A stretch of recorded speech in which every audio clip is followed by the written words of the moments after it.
মানুষের জীবনে সবসময় কিছু না কিছু ঘটে চলেছে। কখনো ভালো কিছু ঘটে, আবার কখনো দুর্ঘটনা ঘটে। এবার যখনই কোনো দুর্ঘটনা ঘটে, মানুষ ঈশ্বরের কাছে প্রার্থনা করে যে হে ঈশ্বর, আমাকে রক্ষা করুন, এই বিপদ থেকে আমাকে উদ্ধার করুন। বা সে সেই সমস্ত দোষ চাপিয়ে দেয় নিজের প্রারব্ধ, নিজের ভাগ্যের ওপর। কিন্তু যদি আপনি গভীরভাবে ভাবেন, তাহলে প্রত্যেক দুর্ঘটনা, বাধা এবং বিপদ আপনার জীবনে শুধু একটাই উদ্দেশ্য নিয়ে আসে, আপনাকে আরো যোগ্য করে তোলার জন্য। যদি আপনাদের একটা উদাহরণ দিই, বর্ষার ঋতুতে যখন প্রচন্ড মাত্রায় বৃষ্টি পড়ে, ছাদ থেকে জল পড়তে থাকে, তখন আপনি নিশ্চিত করে নেন, স্থির করে নেন যে এবার আমি এই ছাদকে নতুন করে বানিয়ে তুলব, আরো শক্তিশালী বানিয়ে তুলব, আরো দৃঢ় বানাবো। আপনার জীবনে যখন কোনো অসুখ করে, তারপর আপনি জীবনে আরো সাবধানী হয়ে যান, আরো সতর্ক হয়ে যান, স্থির করে নেন যে এটা যেন দ্বিতীয়বার না হয়। ঠিক কিনা? এই বিপদ, এই দুর্ঘটনা, এই সংকট, এগুলো জীবনে আসবে আপনাকে আরো শ্রেষ্ঠ করে তোলার জন্য। এবার এটা আপনার ওপর। আপনি একে ভাগ্যের পরিহাস বলে মনে করবেন, নাকি ঈশ্বরের সংকেত মনে করবেন, যিনি আপনাকে আরো শ্রেষ্ঠ করে তুলতে চান? সিদ্ধান্ত আপনারই। আসুন আর আমার সাথে ভালোবেসে বলুন, রাধা রাধা।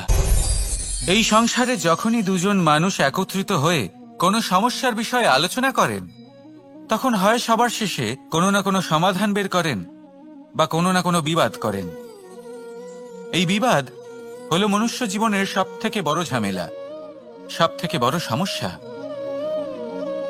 ভেবে দেখুন, এই বিবাদ কেন হয়? তখনই হয় যখন বার্তালাপ ঠিকমতো হয় না। আর বার্তালাপ ঠিকমতো কেন হয় না? কারণ বেশিরভাগ সময় মানুষ একটাই ভুল করে বসে। সামনের মানুষের কথা শোনেন, কিন্তু তার উত্তর দেবার জন্য, তার কথার মর্ম বোঝার জন্য নয়। কিন্তু যেদিন থেকে, যে মুহূর্ত থেকে আপনি এটা শিখতে শুরু করে দেবেন যে আমি অপরের কথা শুনব, কিন্তু সেটা বোঝার জন্য, তাকে উল্টে জবাব দেবার জন্য নয়, সেদিন থেকেই বিবাদের সমাপ্তি ঘটবে আর বার্তালাপ স্পষ্ট হয়ে যাবে। দেখুন, হয় সামনের মানুষের কথা বুঝতে শিখুন, বা নিজের বক্তব্য ভালোভাবে সামনের মানুষটাকে বুঝিয়ে বলুন। বার্তালাপ নাকি বিবাদ, আপনি কোনটা চান? সিদ্ধান্ত আপনার। আসুন আর আমার সাথে ভালোবেসে বলুন, রাধা রাধা। অনেক সময় আমাদের মনে এই ভাবনা আসে যে আমাদের নিরীহ স্বভাবের সুযোগ নিয়ে এই সংসারের মানুষ শুধু আমাদের দুঃখই দেয়। কতবার এমন মনে হয় যে আমরা সবাইকে সাহায্য করার জন্য এগিয়ে যাই, আর সকলে আমাদেরই দোষ দেয়। অনেক সময় এমন মনে হয় যে আমরা শুধুই সৎকর্ম করি, সকলের ভালো চাই, কিন্তু সকলে আমাদেরই বিষয়ে খারাপ কথা বলতে থাকে। দুঃখ হয়, কিন্তু আমাদের এটা ভেবে দেখা উচিত যে মানুষ আম গাছের গায়ে পাথর ছোড়ে, শাল গাছের গায়ে পাথর কেন ছোড়ে না? কারণ এই আম গাছে পাওয়া যায় মিষ্টি এবং সুস্বাদু ফল। অন্যদিকে শাল গাছ থেকে আমরা কি পাই? শুধুই কাঠ। তাই যদি আপনাকে কেউ কথা শোনায়, আপনাকে কোনো কিছুতে বাধ্য করার চেষ্টা করে, আপনার বিষয়ে অনুচিত কথা বলে, তাহলে নিশ্চয়ই আপনার মধ্যে এমন বিশেষ কিছু আছে যা তাদের মধ্যে নেই। নিজের মধ্যে আত্মবিশ্বাস বাড়িয়ে তুলুন, ধন্যাত্মক ভাব আনুন, সৎকর্ম করতে থাকুন। কোনো কটুতা এই মনে প্রবেশ করতে দেবেন না। এই মন সুপ্রসন্ন হয়ে বলবে, রাধা রাধা। এই হলো এক আম গাছ, আর খুব যত্ন সহকারে আমি এটা বড় করেছি। প্রথমে বীজ বপন করেছি, তারপর সিঞ্চন করেছি, তারপর এর থেকে অঙ্কুর বেরিয়েছে, তারপর দিন প্রতিদিন আমি এতে জল দিয়েছি। আস্তে আস্তে ওর পাতা বেরিয়েছে, তারপর ও একটা গাছের আকার ধারণ করেছে। এইভাবেই যদি প্রতিদিন আমি ওর দেখাশোনা করি, তাহলে নিশ্চিত রূপে এর শিকড় আরো দৃঢ় হবে এবং একটা বিশাল গাছের আকার ধারণ করবে, যার থেকে কিছু ডাল জন্ম নেবে, আর তাতে আমি পাবো কিছু মিষ্টি সুস্বাদু আম ফল। এবার আম তো সকলের প্রিয়, সকলের পছন্দের ফল, সকলে খেতে চান। কিন্তু আম পাওয়ার জন্য আগে আপনাকে সেই গাছের যত্ন নিতে হবে। যদি আপনি গাছ লাগিয়ে তারপর ভুলে যান, তাহলে সেই গাছের কি হবে? তার অস্তিত্বটাই মুছে যাবে, তাই না? আমাদের সম্পর্কগুলো কিছুটা এরকমই হয়।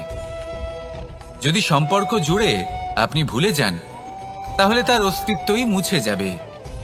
তাই শুধুই সম্পর্ক গড়বেন না, তাকে পালনও করুন। নিশ্চিত রূপে আপনার এই সম্পর্করূপী বৃক্ষের ডালে আনন্দের মিষ্টি সুস্বাদু আম ফল নিশ্চয়ই পাওয়া যাবে। তাহলে প্রত্যেক দিন প্রত্যেক সম্পর্ক পালন করুন, তার থেকে আনন্দ লাভ করুন। এই মন ভালোবেসে বলবে, রাধা রাধা। হাস্য, হাসি জীবনে অত্যন্ত মূল্যবান হয়। কথায় আছে যে হাসি এবং হাস্য আমাদের জীবনে ওষুধের মতো কাজ করে, আমাদের সুস্থ রাখে, আমাদের জীবনের অনুভূতিগুলিকে আরো সুন্দর করে তোলে। কিন্তু প্রত্যেক ওষুধের মতোই এর সাথেও এটাই হয়। প্রত্যেক ওষুধ সঠিক সময়ে, সঠিক মাত্রায়, সঠিকভাবে গ্রহণ করতে হয়। যদি এরকম না হয়, তাহলে এই ঔষধও শরীরের ক্ষতি করে দিতে পারে। এবার আপনি ভাবতে পারেন, হাসি থেকে কিভাবে ক্ষতি হতে পারে? আপনি যদি অন্য কারোর উপরে হাসেন, তাহলে হয়তো তার মনে কষ্ট হতে পারে, তার অন্তরের মিত্র হয়তো শেষ হয়ে যেতে পারে, আর অন্তরের শত্রু জেগে উঠতে পারে। কিন্তু এটাই যদি আমরা সকলকে সাথে এনে সকলের সাথে হাসি, তাহলে হয়তো আমাদের অন্তরের এই হৃদয়ের ভেতরে লুকিয়ে থাকা যে শত্রু, তা শেষ হয়ে যেতে পারে, আর অন্তরের বন্ধুসত্তা প্রকাশিত হতে পারে। ঠিক কি না? এবার আপনাকে উদাহরণ দিই। যখন দ্রৌপদী দুর্যোধনকে নিয়ে হেসেছিল, তখন তা মহাভারতের সৃষ্টির কারণ হয়েছিল। কিন্তু সেইখানেই যখন পার্থ আর মাধব একসাথে বসে মৃদুমন্দ হাসতেন, তখন ধর্ম স্থাপন করা হয়েছিল। তা আপনি কি চান? কাউকে নিয়ে হেসে তাকে আঘাত করতে চান, নাকি সকলকে একসাথে এনে তাদের হাসিয়ে তুলে ধনাত্মক প্রভাব ফেলতে চান? সিদ্ধান্ত আপনার। আসুন আর আমার সাথে ভালোবেসে বলুন, রাধা রাধা। সিংহ। কথায় আছে, সিংহ হলো বনের রাজা। কিন্তু যখন সিংহের তথা বনের রাজার খিদে পায়, তখন তাকেও বাইরে এসে কর্ম করতে হয়। কোন হরিণ নিজে সিংহের সামনে এসে এটা বলে না যে, আরে আপনি হলেন বনের রাজা, আপনি আমাকে ভোজন রূপে গ্রহণ করুন, আমি নিজের প্রাণদান করতে প্রস্তুত রয়েছি। এমন তো কখনোই হয় না। সিংহকে গুহা থেকে বাইরে বেরোতেই হয়, বনে ঘুরে বেড়াতে হয়, ধৈর্য ধরতে হয়, বিভিন্ন ধরনের পরিশ্রম করার পরেই তার ক্ষুধা নিবারণ হয়। হরিণ নিজে থেকে তার কাছে চলে আসে না। সেইভাবেই জীবনে কি সাফল্য আমাদের কাছে নিজে থেকে হেঁটে আসে? কখনোই আসে না। ততক্ষণ আসে না যতক্ষণ না আমরা পরিশ্রমের পথে চলা শুরু করছি। পরিশ্রম করতে থাকুন, এই পরিশ্রমের পথে অগ্রসর হতে থাকুন। যতক্ষণ আপনি পরিশ্রমের পথ ধরে এগোতে থাকবেন, সাফল্য আপনার কাছে আপনা আপনিই চলে আসবে। তাহলে জীবনে নিরন্তর প্রয়াস করুন, পরিশ্রম করতে থাকুন, সাফল্য লাভ করুন, আর আমার সাথে ভালোবেসে বলুন, রাধা রাধা। জীবনে ক্ষমা চাওয়া তাও কিছুটা সহজ, ক্ষমা করতে পারা অত্যন্ত কঠিন। ক্ষমা 2 অক্ষরের এই শব্দ হতে পারে, কিন্তু অত্যন্ত বড় এই শব্দ, অত্যন্ত গুরুত্বপূর্ণ এই শব্দ। কখনো কখনো অন্য কাউকে ক্ষমা করে দেওয়া তাও কিছুটা সহজ কাজ, কিন্তু নিজেকে ক্ষমা করতে পারা অত্যন্ত কঠিন হয়ে দাঁড়ায়। অতীতে যদি আমাদের এমন কোনো ভুল হয় যে কারণে আমরা নিজেকে ক্ষমা করতে পারি না, অনেক সময় এমন কিছু ভুল করে বসি যে বিষয় শুধু আমরাই জানি, কিন্তু আমরা নিজেকে ক্ষমাই করতে পারি না, আর আমাদের বিকাশ সেখানে স্তব্ধ হয়ে যায়। কারণ যদি আপনি ক্ষমা করতে না শেখেন, নিজেকে ক্ষমা যদি না করতে পারেন, তাহলে তা আপনার জীবনের সবথেকে বড় বাধা হয়ে দাঁড়াবে। সেই জন্য জীবনে অবশ্যই শিখুন যে কিভাবে নিজেকে ক্ষমা করতে হয়, আর শিখুন যে আগের করা ভুল আবার কি করে না করা যেতে পারে। এই মন হালকা হবে আর প্রসন্ন হয়ে বলবে, রাধা রাধা। আপনি কখনো কোনো সরোবরের দিকে তাকান, যার জল হলো শান্ত, স্থির, আপনি স্পষ্ট দেখতে পাবেন সেই সরোবরের তলদেশে কি রয়েছে। তাতে সাঁতরে বেড়াচ্ছে সুন্দর মাছ, চকচকে কিছু পাথর, স্বর্ণরূপী বালি, সবই আপনি দেখতে পাবেন। কিন্তু যখনই আপনি একটা ছোট্ট পাথর তুলে সেই জলে ছুঁড়ে ফেলবেন, তখন সেই জল বিচলিত হবে আর সেই স্পষ্টতা ন্যূনতম হয়ে যাবে। তারপর কিছুই স্পষ্টভাবে দেখা যাবে না। এই ঘটনা মানুষের সাথেও ঘটে।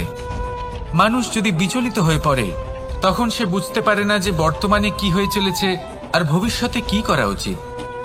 কিন্তু সেই মানুষ যদি শান্ত থাকেন, স্থির থাকেন, ধন্যাত্মক থাকেন, তাহলে নিশ্চিত রূপেই বুঝতে পারবেন যে বর্তমানে কি করতে হবে আর ভবিষ্যতে কি করতে হবে। তাই নিজের মধ্যে সেই স্থিরতা আনুন, সেই ধৈর্য ধরুন, নিজেকে শান্ত রাখুন আর সবার মধ্যে ভালোবাসা ছড়িয়ে দিন। এই মন প্রসন্ন হয়ে বলবে, রাধা রাধা। সম্পর্ক এ হলো এক বন্ধন যা আমাদের এক সূত্রে বেঁধে রাখে। কিন্তু এমন কিছু ব্যক্তি থাকেন যারা এই সম্পর্কের বিষয়ে নিজস্ব একটা ধারণা করে ফেলেন যে সম্পর্ক এরকম হওয়া উচিত, সম্পর্ক সেরকম হওয়া উচিত। আমি এই সম্পর্কের জন্য কত কিছু করেছি এই ব্যাখ্যা করতে থাকেন আর তার বদলে অনেক কিছু প্রত্যাশাও করেন। কিন্তু সত্য হলো এটাই যে সব সম্পর্ক একরকমের হয় না, কিন্তু প্রত্যেক সম্পর্কের একটা বিশেষত্ব থাকে। যেমন চোখ আর নাকের এই সম্পর্ককেই দেখুন। চোখের সব থেকে কাছে কে আছে? নাক আছে। কিন্তু এই চোখ দিয়ে এই নাককে আমরা দেখতেই পাই না। তবে কি ধরে নেব এই সম্পর্কের কোনো মূল্য নেই? এমনও নয়। ঠিক এইভাবেই যদি কোনো ব্যক্তি তার আবেগ আপনার কাছে ব্যক্ত করতে না পারেন বা প্রকট করতে না পারেন বা আপনাকে বোঝাতে না পারেন, তাহলে তার মানে এটা নয় যে তার সাথে আপনার সম্পর্কের তিক্ততা রয়েছে। এমনটা কখনোই নয়। শুধু চোখ আর নাকের এই সম্পর্কের মতোই হলো আমাদের জীবনে আমাদের আপনজনের সাথে সম্পর্ক। যদি কারোর ব্যবহার আপনার প্রতি অনুচিত হয় বা যদি কেউ অনুপস্থিত থেকে থাকে বা কেউ যদি আপনাকে বুঝতে না পারেন, তাহলে তার অর্থ এটা নয় যে আপনি সেই সম্পর্ক ভেঙে ফেলবেন। বুঝুন, আপনার জীবনে তার গুরুত্ব কোথায় আর তার জীবনে আপনার। সম্পর্ক গড়ে তুলুন, তাকে পালন করতে শিখুন, একসাথে মিলে চলুন। এই মন সুপ্রসন্ন হয়ে বলবে, রাধা রাধা।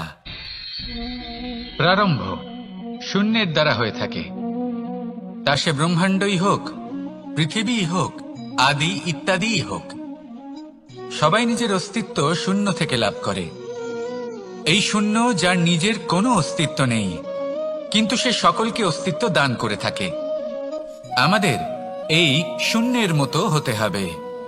যে আমাদের সাথে যুক্ত হবে তাদের অস্তিত্ব অনেক বেশি প্রখর হবে, বিশাল হবে, শ্রেষ্ঠ হবে।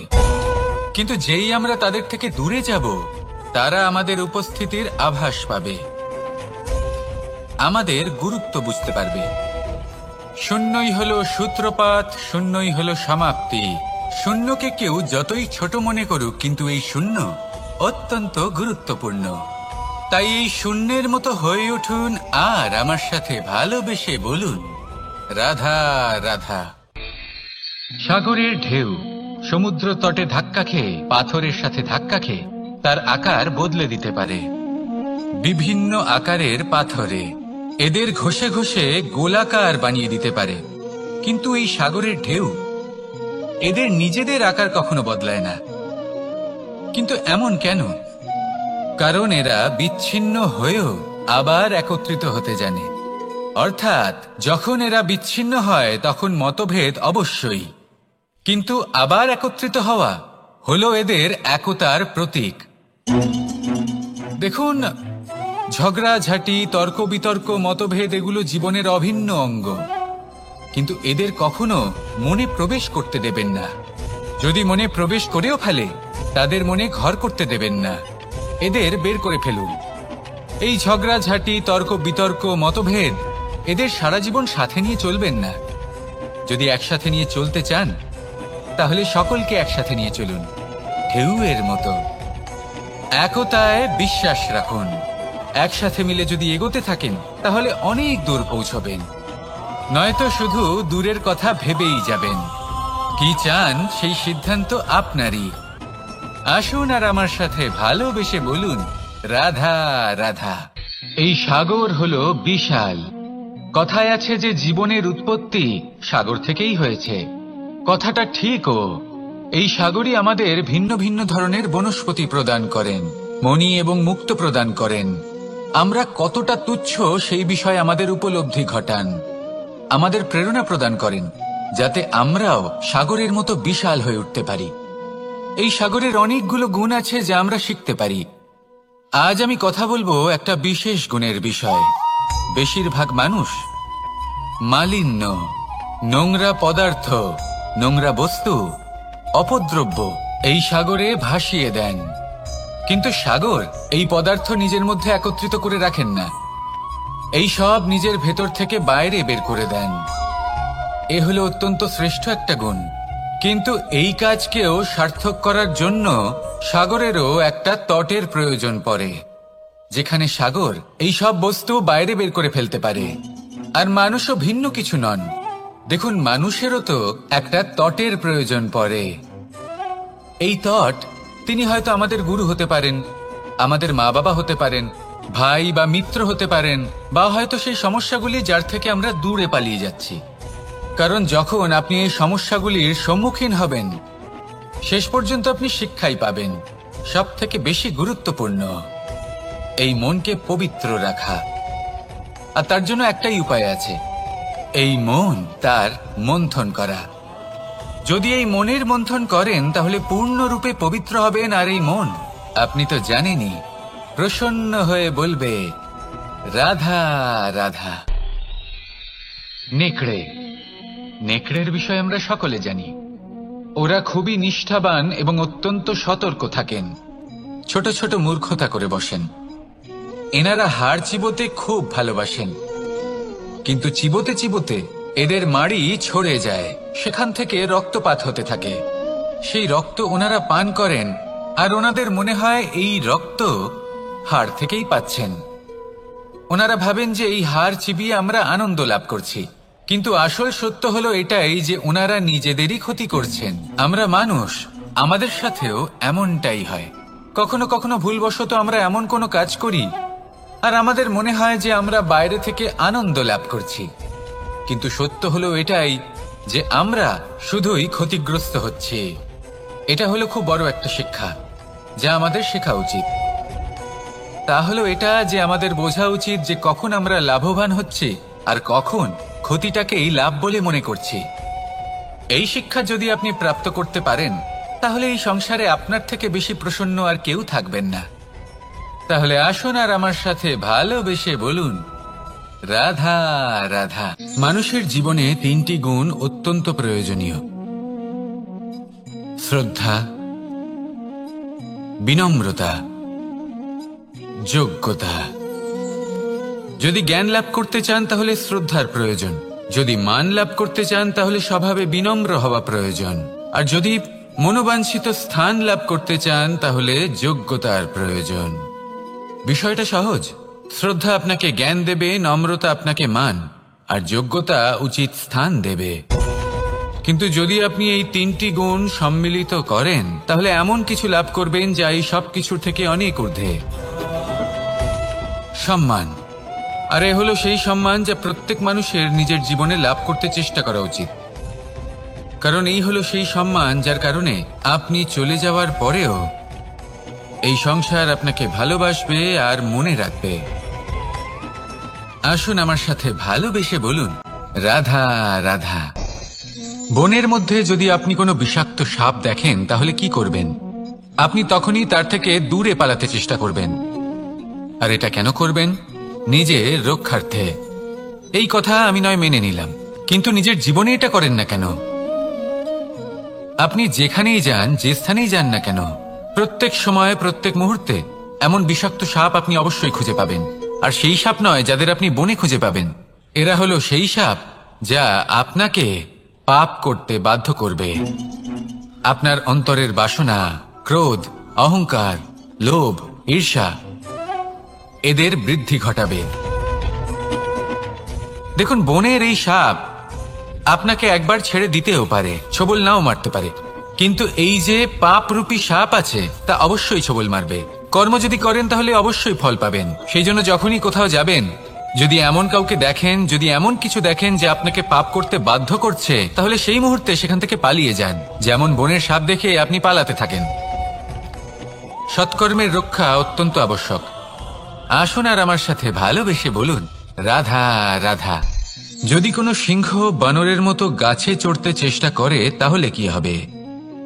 একটা মাছ যদি মাটিতে হাঁটতে চেষ্টা করে তাহলে কি হবে? তারা বিফলই হবে। কিন্তু এরকম কেন হয়? তার কারণ হলো প্রকৃতির রচনা কিছুটা এরকম। এখানে প্রত্যেকটি ব্যক্তিকে, প্রত্যেকটি প্রাণীকে আলাদা আলাদা গুণের অধিকারী করা হয়েছে এবং সকলকে একটা সীমাও প্রদান করা হয়েছে। এবার এই যে বৃক্ষ, পশু, পাখি, এদের মধ্যে সেই ক্ষমতাই নেই যে এরা নিজেদের যাচাই করতে পারবে, নিজেদের সীমাগুলো বুঝতে পারবে, নিজেদের সদ্গুণগুলো চিনতে পারবে। এরা সেটা করতে পারবে না। কিন্তু মানুষ তো আলাদা।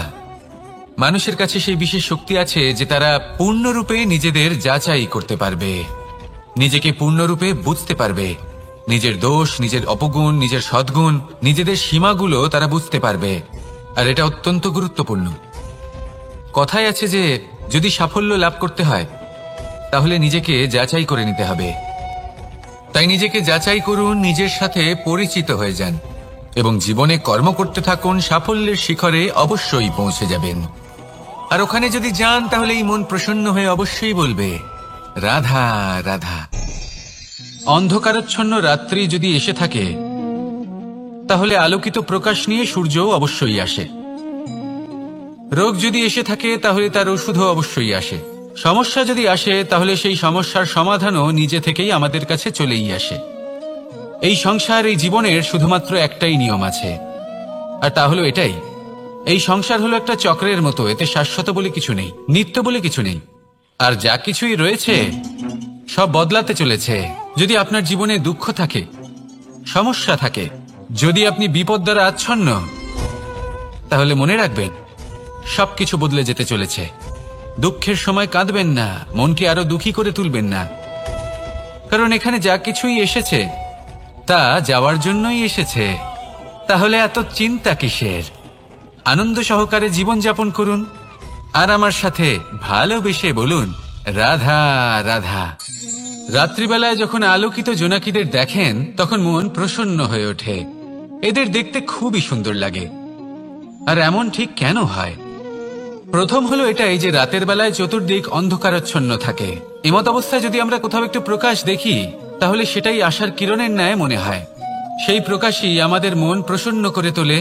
আর সেই জন্য যে সকল মানুষ রাতের বেলায় কোনো জোনাকি দেখতে পান তারা প্রসন্ন হয়ে যান। এবার কখনো কখনো জীবনে আমাদের মনে হয় যে চতুর্দিকে শুধুমাত্র অন্ধকারই হয়ে আছে। প্রত্যেকেরই তা কখনো মনে হয়। আর তখনই আমাদের নিরাশ হলে চলবে না, আমাদের দুঃখী হলে চলবে না। সেই সময় আমাদের খুঁজতে হবে নিজেদের আশেপাশে, চতুর্দিকে, আর কোথাও না কোথাও আমরা প্রকাশ অবশ্যই দেখতে পাবো, আশার একটা কিরণ অবশ্যই দেখতে পাবো। কেউ এমন একটা কর্ম করেন যেটা দেখে আমরা প্রেরিত হয়ে যাই। আর এমন কোনো কর্ম যদি আপনারা করেন তাহলে সেই কর্ম আপনার মনকে প্রসন্ন ভাব, আনন্দ এবং ভালোবাসা দ্বারা ভরিয়ে তুলবে। আপনার অন্তরে সেই অন্ধকারের অন্ত করবে, দুঃখেরও অন্ত করবে। আর এই মন প্রসন্ন ভাব নিয়ে বলবে, রাধা রাধা। মনুষ্য জীবনের সবথেকে বেশি গুরুত্বপূর্ণ বিষয় হল মনের একাগ্রতা। এই সংসারের যে কটি মহান কার্য সম্পাদন হয়েছে তা হল মনের এই একাগ্রতার একমাত্র ফল। আপনি অবশ্যই দেখে থাকবেন অনেক ছোট বড় নদী যা বয়ে চলে তাদের সামনে একটা বাঁধ নির্মাণ করা হয় সেই সব নদীর জল সঞ্চয় করতে। বাঁধ হয়ে গেলে প্রয়োজন মতো বা মনের ইচ্ছে মতো তাকে ব্যবহার করা সম্ভব। এবার এটাই আমাদের মনের সাথেও সম্ভব। আমাদের মনের একাগ্রতা আজকের দিনে দাঁড়িয়ে বিভিন্ন ধরনের বিকার, ক্রীড়া এবং ভোগের মধ্যে ভাগ হয়ে গেছে। একে একত্রিত করতে হবে, একটা বাঁধ নির্মাণ করতে হবে, কর্মের বাঁধ। আপনাকে শুধু এটাই করতে হবে, যেটা উচিত কর্ম সেটাই করুন, যেটা অনুচিত কর্ম সেটা করা থেকে নিজেকে বিরত রাখুন। ব্যাস, এই কাজটাই আপনি করতে থাকুন, করতে থাকুন। মনের মধ্যে একাগ্রতার বাঁধ নির্মাণ করুন। আর একবার যদি তা নির্মাণ হয়ে যায় তাহলে যখন চাইবেন, যেখানে চাইবেন, যতটা চাইবেন একাগ্রতা প্রয়োগ করতে পারবেন। আর একবার যদি আপনি এটা শিখে যান তাহলে এই সংসারকে বদলে ফেলার মতো কাজ আপনি করতে পারবেন, সমাজকে শোধরাবার মতো কাজ করতে পারবেন। তাহলে এই মনকে একাগ্র করুন আর আমার সাথে ভালোবেসে বলুন, রাধা রাধা।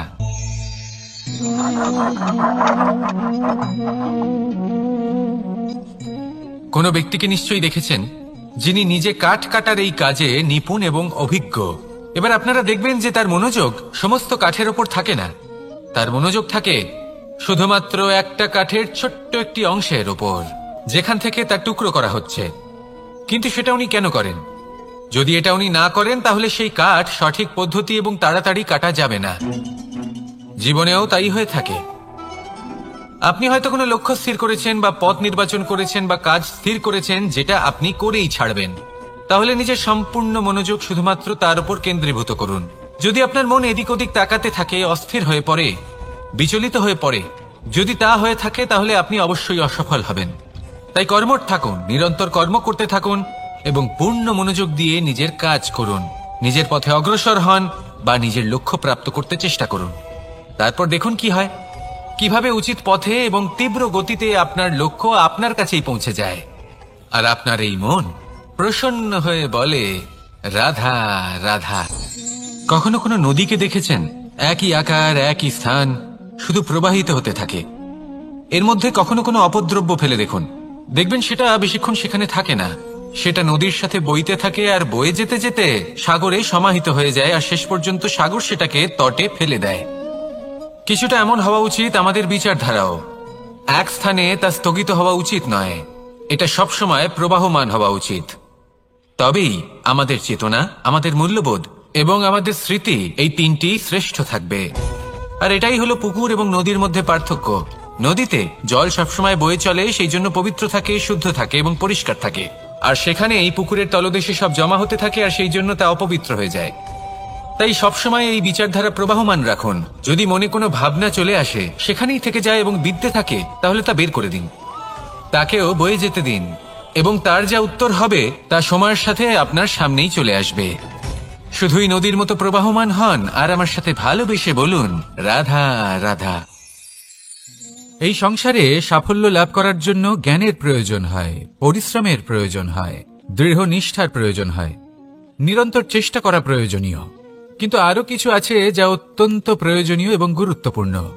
তা হলো ভালো বন্ধু। তাদের থাকা অত্যন্ত প্রয়োজনীয়। যদি ভালো বন্ধু থাকে তাহলে সময় এলে তারা ঢাল হয়ে আপনাকে সুরক্ষা করবেন। সময় এলে অস্ত্রের মতো শত্রুকে সংহারও করবেন। যদি তিনি জ্ঞানী হন, তাদের মধ্যে সদ্গুণ থাকে, তাহলে এই সব গুণ আপনার মধ্যেও প্রবেশ করবে। তাহলে সাফল্যের জন্য ভালো বন্ধু পাওয়া অত্যন্ত প্রয়োজনীয়। কিন্তু শুধু বন্ধু কেন, ভালো শত্রুও থাকা প্রয়োজনীয়। এবার আপনি ভাববেন, এ আমি কি বললাম? যদি আপনার জীবনেও ভালো অর্থাৎ শক্তিশালী শত্রু থাকে, তাহলে আপনিও শক্তিশালী হতে থাকবেন। এই শত্রু আপনাকে প্রেরিত করবে আরো বেশি শক্তিশালী হয়ে ওঠার। কখনো কোনো হরিণকে দেখুন, তীব্র গতিতে দৌড়তে থাকে। কেন তীব্র গতিতে দৌড়য়? এই কারণে নয় যে কোথাও তার জন্য মধুর ঘাস অপেক্ষা করে রয়েছে, না। সে এই কারণে তীব্র গতিতে দৌড়য় কারণ সেটা না করলে তার পেছনে একটি সিংহ আছে যে ওকে নিজের ভোজন করে ফেলবে। তাই জীবনে বিপদ, সংকট, এই সবকিছুও হলো অত্যন্ত গুরুত্বপূর্ণ। তার সম্মুখীন হতে শিখুন আর আমার সাথে ভালোবেসে বলুন, রাধা রাধা। আমরা সবাই ফল খাই, কিন্তু আমাদের সেই ফলই প্রিয় হয় যে পরিপক্ক হয়ে ওঠে, যেটা নম্র হয় আর যে ফল অনেক বেশি মিষ্টি আর সুস্বাদু হয়ে থাকে, যাদের রঙে বাহার দেখা যায়। সেইভাবে জীবনে আমরা নানান মানুষের সাথে পরিচিত হই, কিন্তু সেই মানুষই আমাদের মন ছুঁয়ে যায় যারা বিনম্র স্বভাবের, যাদের বাণী খুব মধুর, যাদের অন্তরে আত্মবিশ্বাসের একটা তেজ, একটা রং দেখা যায়। এবার এমন ব্যক্তি আমরা কি করে হব? ঠিক সেইভাবেই যেমন একটা ফল রোদ, বর্ষা, শীত, বায়ু, এই সকল সংকটময় পরিস্থিতির সম্মুখীন হয়ে পরিপক্ক হয়ে ওঠে, সেইভাবেই মানুষ সংকটময় পরিস্থিতির সম্মুখীন হয়ে পরিপক্ক হয়ে ওঠেন। যদি এই সংকটের সম্মুখীন হন তাহলে অভিজ্ঞ হবেন, আর এই অভিজ্ঞতাই শিক্ষা দিয়ে যাবে। এই অভিজ্ঞতা আমাদের শিখিয়ে দেয় যে আমাদের বিনম্র থাকতে হবে। অহংকার করে কোনো লাভ নেই। মধুর বাণীর যে কি মূল্য তা আমরা শিখতে পারি। এই অভিজ্ঞতাই আমাদের বুঝিয়ে দেয় যে উচিত অনুচিত কোনটা, আমাদের দৃষ্টিভঙ্গি তৈরি করে, আর এই দৃষ্টিভঙ্গি দ্বারা আত্মবিশ্বাস জাগ্রত হয়। সেই জন্য জীবনে কখনো বিপদ থেকে দূরে পালাবেন না, সেগুলোর সম্মুখীন হন, অভিজ্ঞতা লাভ করুন, তার থেকে শিক্ষা লাভ করুন, এইভাবেই পরিপক্ক হবেন। আসুন আমার সাথে ভালোবেসে বলুন, রাধা রাধা। ধন সঞ্চয় করা সম্ভব, আর সেই জন্য ধন সব থেকে বেশি মূল্যবান সম্পত্তি নয়। এবার আপনি বলবেন, এ আমি কি বলছি? এই ধন খুব মূল্যবান, আমরা সকলে অর্জন করতে ব্যস্ত। সেটা এই কারণে, কারণ আপনারা জানেন না এই সংসারের সব থেকে বেশি মূল্যবান সম্পত্তি কি। এ হলো সেই সম্পত্তি যা কখনো সঞ্চয় করা সম্ভব নয়।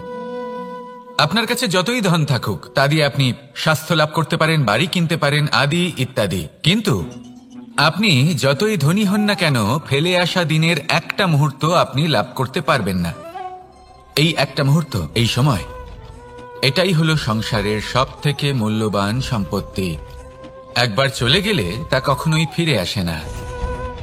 আর এই মুহূর্ত যতই চলে যাক না কেন, আমরা স্মৃতির মাধ্যমে সেগুলি যাপন করতে পারি, তার আনন্দ উপভোগ করতে পারি। আর যার সাথে আমরা সময় অতিবাহিত করেছি তার স্মৃতিতে আমরা চিরকাল জীবিত থাকতে পারি। সেই জন্য সময় সব থেকে মূল্যবান সম্পত্তি, তাকে এইভাবে নষ্ট করবেন না। প্রত্যেকটা মুহূর্ত উপভোগ করুন, আনন্দ করুন, আর ভালোবেসে বলুন, রাধা রাধা। কনক, কি সুন্দর একটা শব্দ। এর অনেকগুলো রূপ রয়েছে, অনেকগুলো অর্থও রয়েছে। প্রথম অর্থ হলো স্বর্ণ, অর্থাৎ সম্পত্তি। দ্বিতীয় অর্থ ধুতুরা, অর্থাৎ গাছের ছোট একটা বীজ, যা কিনা অত্যন্ত শক্তিশালী হয়। যদি বেশি মাত্রায় এর প্রয়োগ করা হয় তাহলে এটা বিষময় হয়ে উঠতে পারে। এই হলো সেই ধুতুরা যার প্রয়োগ মহাদেবের পুজোতে করা হয়। এবার প্রশ্ন হলো এটাই যে এই স্বর্ণ এবং এই ধুতুরার মধ্যে মিল কি রয়েছে। মিল হলো এটাই যে এই দুটোই মানুষকে মত্ত করে তোলে। ধুতুরা মানুষকে তখন মত্ত করে যখন তাকে সেবন করা হয়, কিন্তু স্বর্ণ, ধন, সম্পত্তি, মানুষ এটা যতটাই অর্জন করে নেয় সেটাই যথেষ্ট। এই স্বর্ণ মানুষের ভাবনা চিন্তা করার ক্ষমতাকে বশ করে ফেলে। মানুষ সম্পত্তির লোভে মত্ত হয়ে ওঠে, কারণ যে যত চমৎকারী, যতটা অমূল্য হয় তাকে সামলানো কিন্তু ততটাই কঠিন, তাই না? তাই মনে রাখবেন, ধন, স্বর্ণ, সম্পত্তি এগুলো ধুতুরার থেকেও অনেক বেশি বিষাক্ত হতে পারে। তাই এর ওপর আত্মসংযমের একটা কবচ পরিয়ে রাখবেন এবং বিবেকের শক্তির সাথে এগুলো প্রয়োগ করুন, তবেই কল্যাণ হবে। আসুন আমার সাথে ভালোবেসে বলুন, রাধা রাধা। আমার কাছে যশোদা মা যেমন, আমার কাছে দেবকী মা যেমন, আমার কাছে ঠিক তেমনই হলেন গোমাতা। এবার ভেবে দেখার বিষয় হলো এটা যে এই সংসারে অসংখ্য প্রাণী আছে, একজন গাইকে একজন মায়ের মর্যাদা কেন দেওয়া হয়? তাহলে এর অনেকগুলো কারণ আছে। এই গাই অর্থাৎ গোমাতা, এনারা হলেন অত্যন্ত শান্ত, শান্তি প্রিয়, কখনো কারোর কোনো ক্ষতি করতেই পারেন না।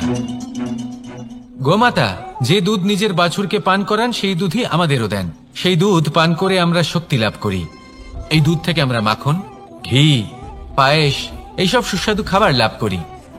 গোমাতার গোবর আমাদের জ্বালানি হিসেবে সাহায্য করে, যার ফলে খুব কম সংখ্যক কাঠ ব্যবহার করা যায় এবং বেশিরভাগ জঙ্গল সুরক্ষিত থাকে। গোমাতার গোমূত্র, সেটাও আমাদের কাছে লাভজনক। এর দ্বারা আমরা অনেক রোগ থেকে মুক্তি লাভ করতে পারি। গোমাতা যখন একটি বাছুরকে জন্ম দেন তখন সেই বড় হয়ে আমাদের ক্ষেত কর্ষণ করে।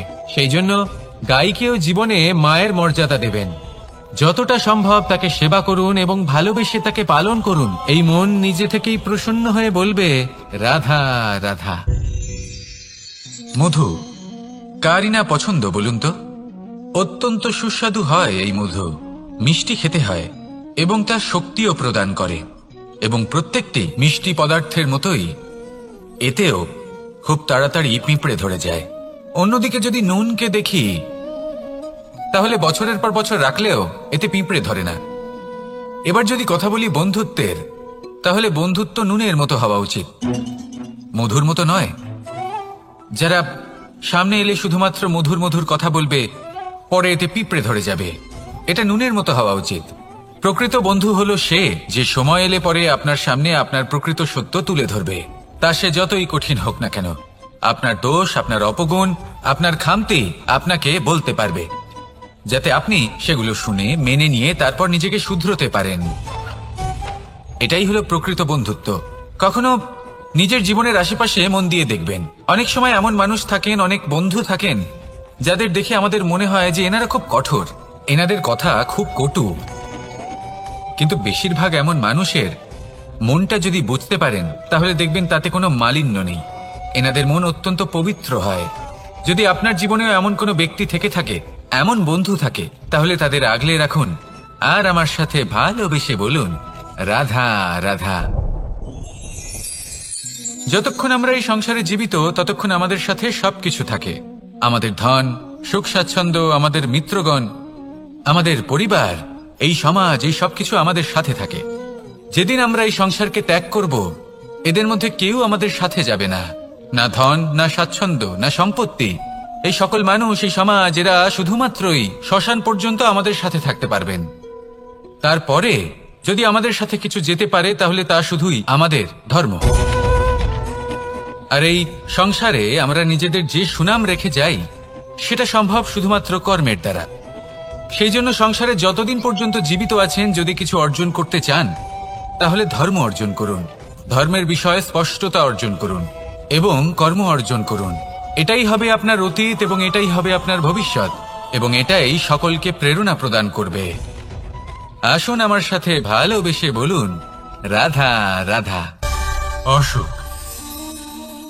এমন কোন মানুষ আছেন এই সংসারে যার অসুখ করে না?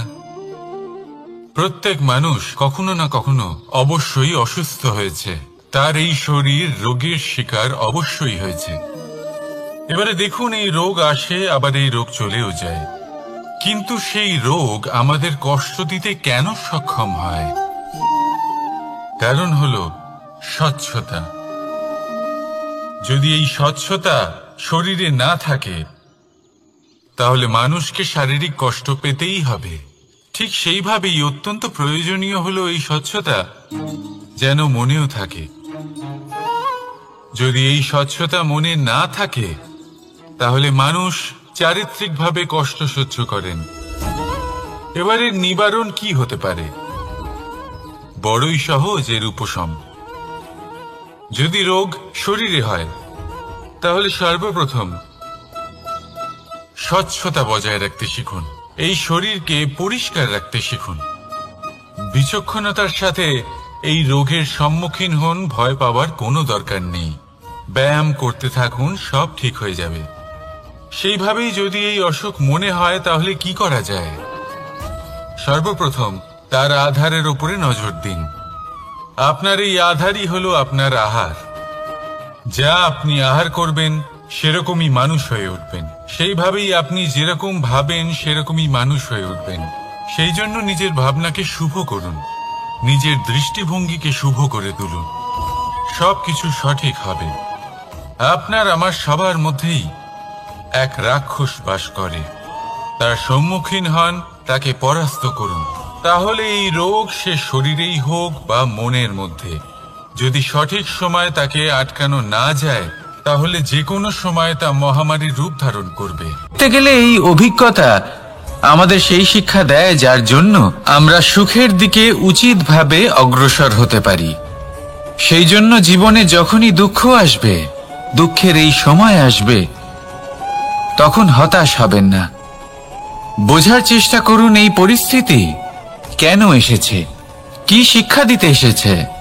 যদি আপনি সেই জ্ঞান লাভ করেন, সুখের পথে অগ্রসর হন, তাও উচিত রূপে, তাহলে এই অভিজ্ঞতার উদ্দেশ্য পূরণ হয়ে যায়। তাহলে আসুন আর আমার সাথে ভালোবেসে বলুন, রাধা রাধা। জীবনে শিখরে পৌঁছানোর জন্য মানুষের কি প্রয়োজন হয়ে থাকে? সিঁড়ির। কিন্তু তাও প্রত্যেক মানুষ, প্রত্যেক ব্যক্তি শিখরে পৌঁছতে পারেন না। এর কারণ কি? কারণ একটা হতে পারে যে মানুষ কল্পনা করতে থাকেন কিন্তু সিঁড়ি খুঁজে পান না। কিছু মানুষ খুঁজে নেন, কিন্তু তা পেয়ে এতটাই প্রসন্ন হয়ে যান যে তারপর আর কোনো কর্মই করেন না। খুব সোজা ব্যাপার। অনেক মানুষ সিঁড়ি খুঁজে পান না, আর যদি পেয়েও যান তাও যতক্ষণ না তাতে চড়ছেন সেই শিখরে পৌঁছবেন কি করে?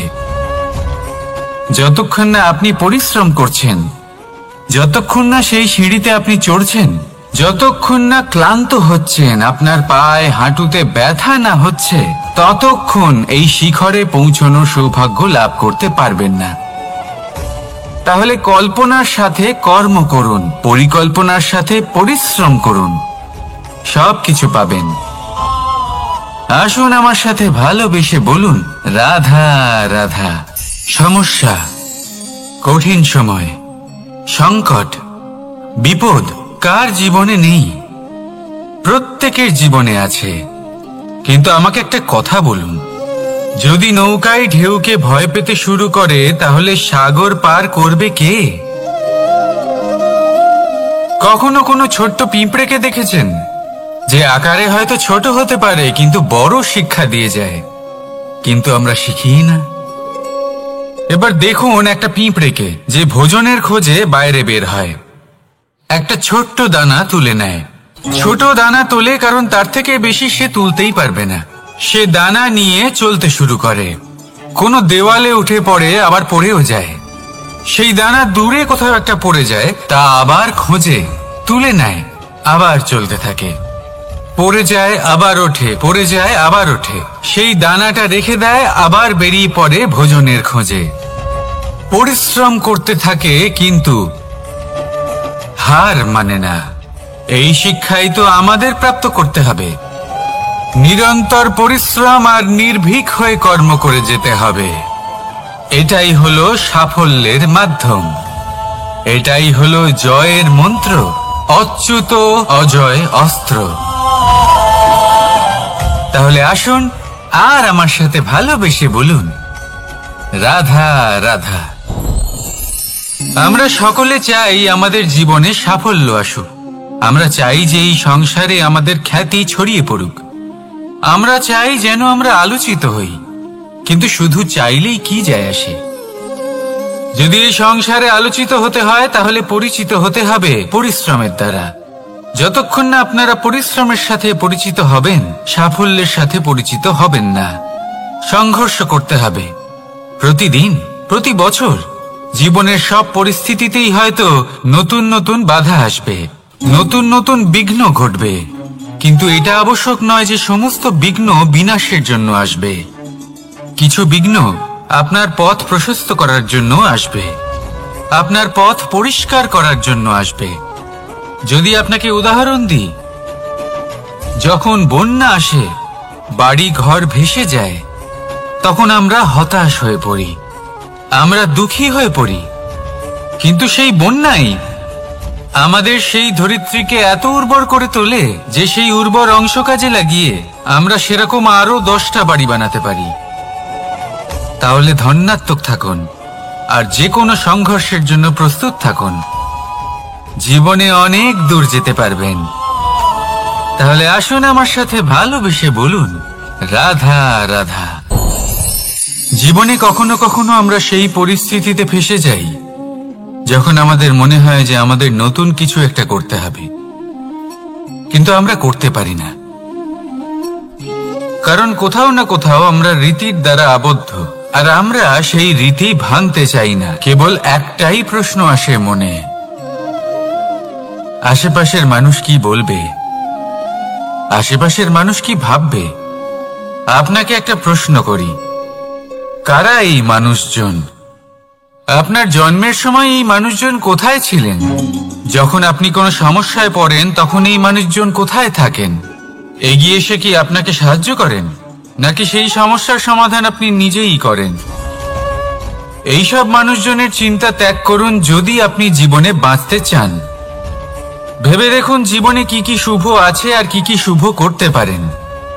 যদি তা স্রোতের বিপরীতে হয় তাহলে সংঘর্ষ করুন, কিন্তু এইসব মানুষজনের কথা ভাববেন না। ভেবে দেখুন জীবনে আপনি কি কি শুভ কাজ করতে পারেন।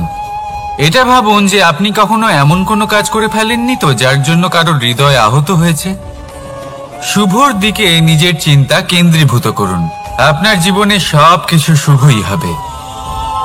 তাহলে আসুন আমার সাথে ভালোবেসে বলুন, রাধা রাধা।